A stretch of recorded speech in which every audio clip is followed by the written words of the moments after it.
guys, it's Stock Curry, and in today's video I'm going to explain the stock market chaos theory and how it helped me predict this bear market before it started. I'm also going to do some earnings analysis on Amazon, Pinterest, and Snapchat. So let's get into it! Alright, if you've been watching my channel for more than a month, then you know that last year I started talking about how I thought a bear market was going to occur in 2022, and I started producing some videos talking about how to manage risk and how you might get prepared for an upcoming bear market. So now I want to explain how I was able to predict a bear market in 2022 before it started. Now, for a long time, the general market belief was something called the efficient market hypothesis, or EMH. The efficient market hypothesis, alternatively known as the efficient market theory, is an hypothesis that states that share prices reflect all information that is available at the time.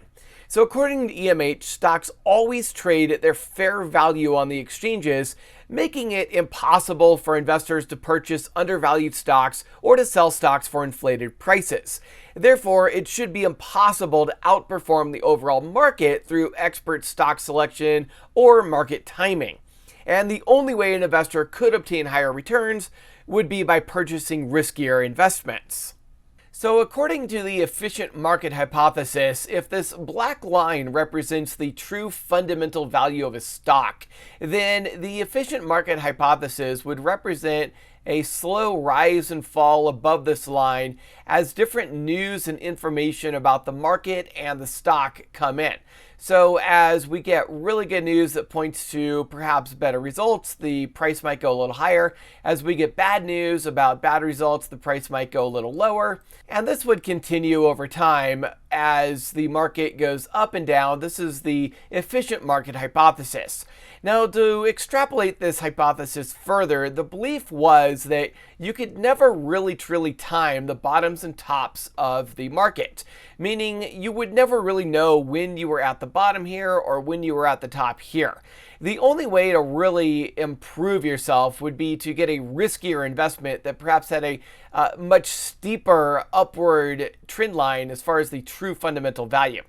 Now, the belief in that was if you just bought an overall market ETF or if you just picked one particular company that would perform extremely well, that was the best way to go. You could never time the market. And this was called the efficient market hypothesis, and it was widely the accepted market theory up until about the 1980s. Now, in the 1980s, some very famous stock market investors, including the Koch brothers and Carl Icahn and others, they began to believe that the efficient market hypothesis was wrong, and they started using the chaos theory instead. Doing so allowed them to achieve market returns of 100% or more per year. Now, as more and more people started using the chaos theory, their market returns started dwindling, but still, they were sort of the very first people that realized this and were able to use it to get returns that far outsized the market. And then by 2008, when we had the financial crisis, the efficient market hypothesis was pretty much abandoned, and today everybody uses chaos theory. So what is the chaos theory? The chaos theory is a theory that is used to explain some features of the stock market that traditionally have been very difficult to accurately model.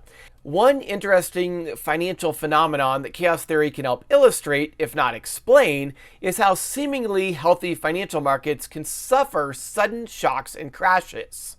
In other words, people began to realize that the stock market does not just move in between these lines. In reality, the stock market mostly moves like this, and then it kind of does this, and then it'll do this, and it'll spike up here, and then it'll drop back down and back up. And chaos theory was developed to try to explain why the stock market does this, and how can you predict a major crash like this. So proponents of chaos theory believe that the price is the very last thing to change for a stock, bond, or other security. This suggests that periods of low price volatility, that is when prices are running very high, do not necessarily reflect the true health of the market. Looking at price as a lagging indicator puts investors in the dark as far as being able to spot crashes before they happen. This does, of course, fit the experience of most investors who have experienced black swan events and other financial meltdowns, such as the bear market that we're currently in. There are some people, such as those who follow this channel, who seem to be able to position themselves for market downturns in advance.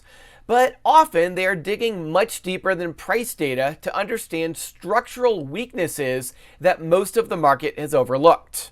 And this is what we use to predict the current bear market. We looked at the structural weaknesses in the market that the market was really overlooking, and we looked at the fact that we felt like the market was up here.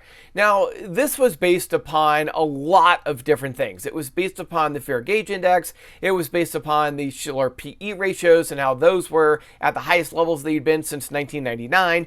It was looked at based upon inflation being the highest it has been since the 1980s. It was looked at based upon what the Fed historically does, and more importantly, it was looked at based upon how the markets typically react when the Shiller PE ratios get extremely high, and how the markets typically react when the Fed raises interest rates. So we were able to look far beyond the stock market at the overall economy, at historical trends, and we were able to predict what the market would actually do in 2022, which in my mind is what we're kind of going through right now, which is this bear market.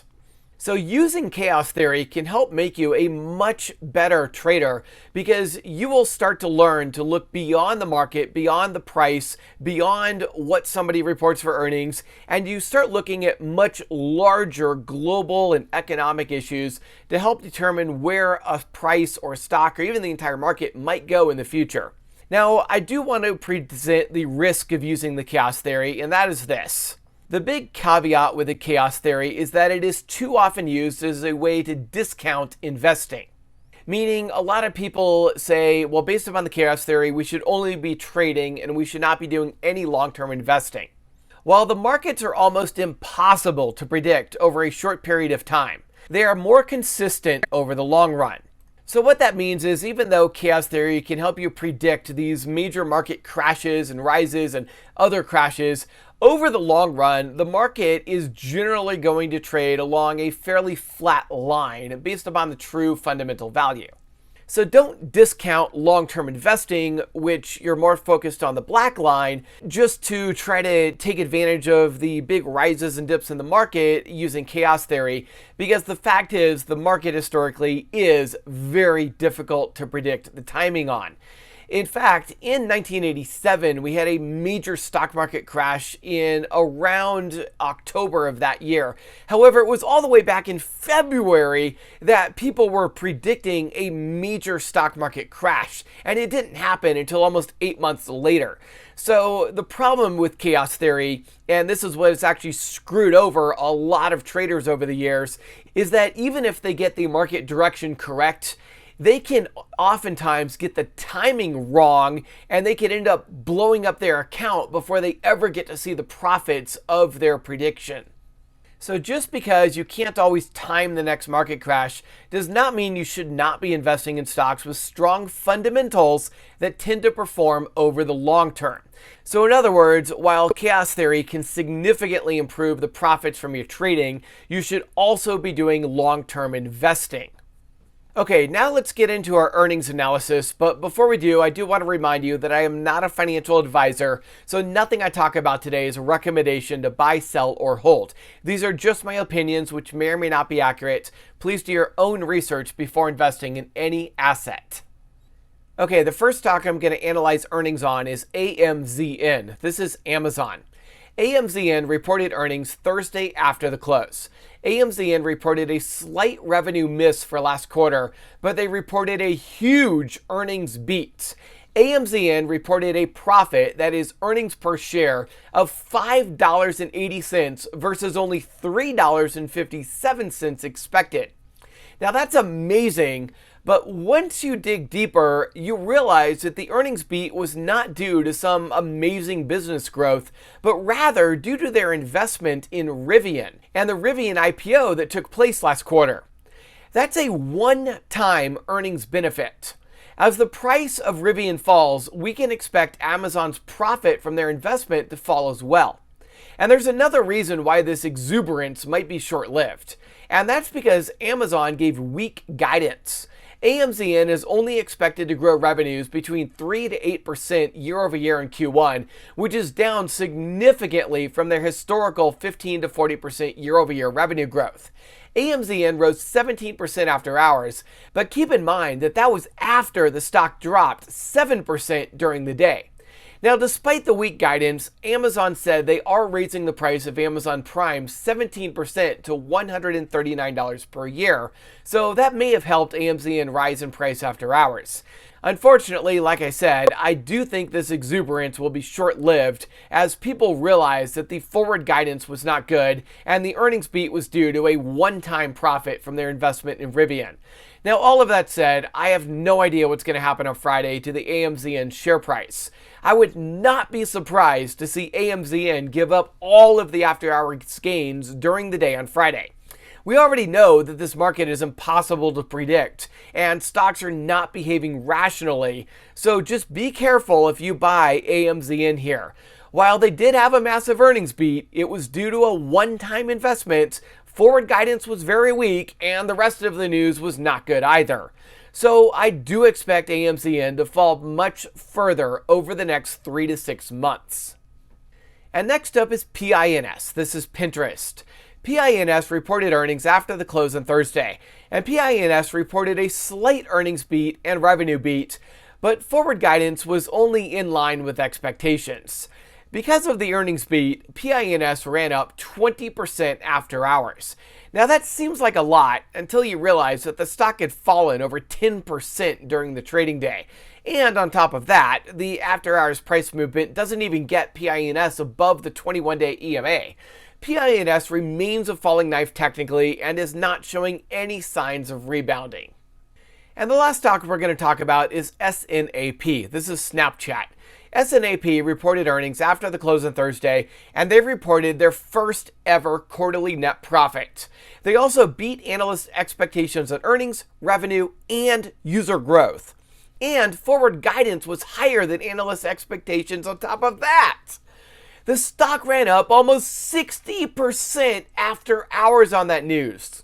But the stock fell 23% during the trading day before running up after hours.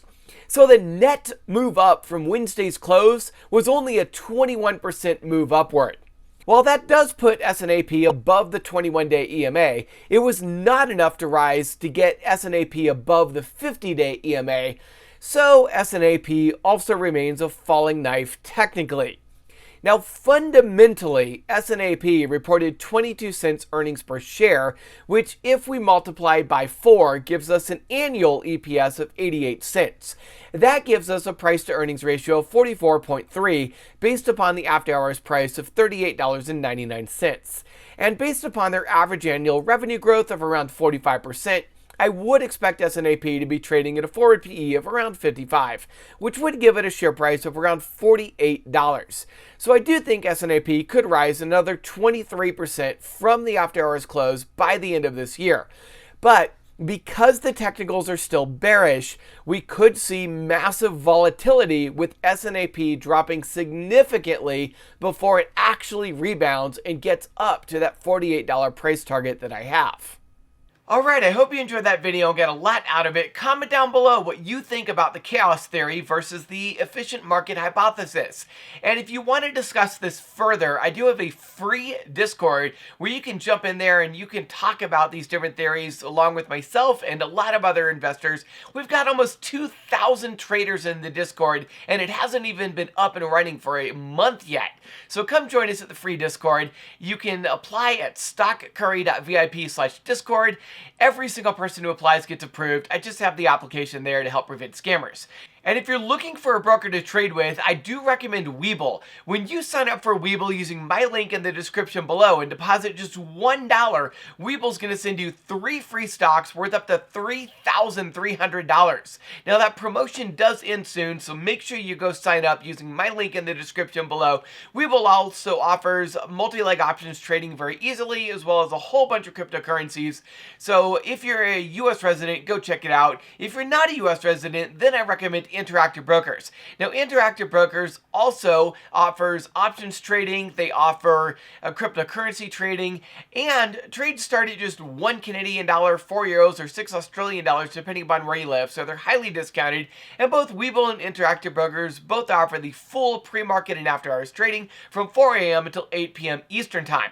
Now, I do want to remind you that I have material connections with both of those, so whenever you sign up for either one, not only are you getting a great broker to trade with, you're also helping me to produce these great videos for you. Now, finally, I want to remind you to hit that like button, subscribe, and follow the page if you haven't already. I hope you have a lot of success trading, and I will see you on Monday.